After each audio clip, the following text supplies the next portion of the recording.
বিষয় হলো আমরা আজকে এখানে এসেছি জুলাই বিপ্লবে ছাত্র জনতার শাহাদাতের একটা আলোকচিত্র দেখানো। তবে যে কোনো বিপ্লবের পরে সাধারণত কিছু মানুষের জীবন মারে দিল, সেক্ষেত্রে কারা কতদিন জড়িত সে বিষয়ে অবশ্যই তদন্ত করে হচ্ছে।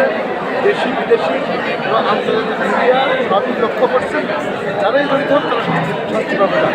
বিশেষ করে এখন জুলাই বিপ্লবের ক্ষেত্রে আমাদের ছাত্র জনতা যে ত্যাগ করেছে, এই ত্যাগের বিনিময়ে দেশকে দুর্নীতিমুক্ত করা, দেশকে নতুন করে সাজিয়ে তোলা, নতুন করে গড়ে তোলা এবং দেশ থেকে চিরতরে ফেসিস্ট কোনো শক্তি যাতে দেশে আর ক্ষমতা দিতে না পারে সে ব্যাপারে আমাদের সবাইকে ঐক্যবদ্ধ হবে, আমাদের দেশ গঠনে এগিয়ে আসবে।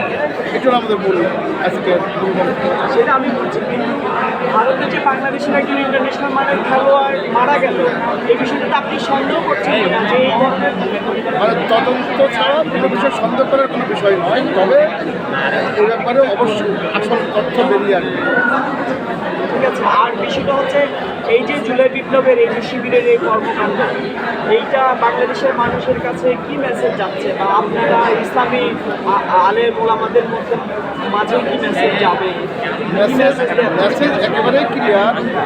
পহেলা আগস্টে একেবারে এই শিবিরকে নিশ্চিহ্ন করার জন্য রাষ্ট্রীয়ভাবে ঘোষণা দেওয়া হলো।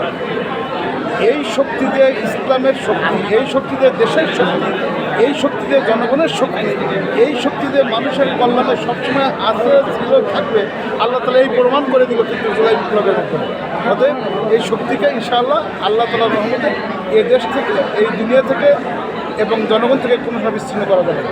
আপনাদের প্রতিবেশী রাষ্ট্র বা আমাদের প্রতিবেশী রাষ্ট্র তো যারা এখান থেকে বিদায় নিয়েছে তাদেরকে আবার পুনর্বাসনের চেষ্টা করছে, আপনারা তাদেরকে ঠেকাবেন কি? চেষ্টা কেন, 1 তারিখে তো অলরেডি এখানে যারা আছে সবাইকে তো খুন করেই ফেলা হলো, যে এরা আর কোনো মানুষই না, এরা এদেশে কোনো শক্তিই না, এদেরকে যেখানে পাও সন্ত্রাসী জঙ্গি খুন করে ফেলো। এই জন্য যে যাই কিছু করুক, আল্লাহ তালার সিদ্ধান্ত একটি আছে, তাদেরকে কোনো সময় ইনশাআল্লাহ তারা এই পৃথিবী থেকে, এই দেশ থেকে, জনগণ থেকে কোনোদিন বিচ্ছিন্ন করার সুযোগ নেই। না, তাদের যখন আওয়ামী লীগ এই দেশে আবার ফেরত আসে, যত যা কিছুই করুক আল্লাহর প্ল্যানই আসল পরিকল্পনা। অতএব যারাই আবার পতিত অপশক্তিকে ইস্টাবলিশ করতে চাইবে, আসলে প্রত্যেককালে এটা সম্ভব।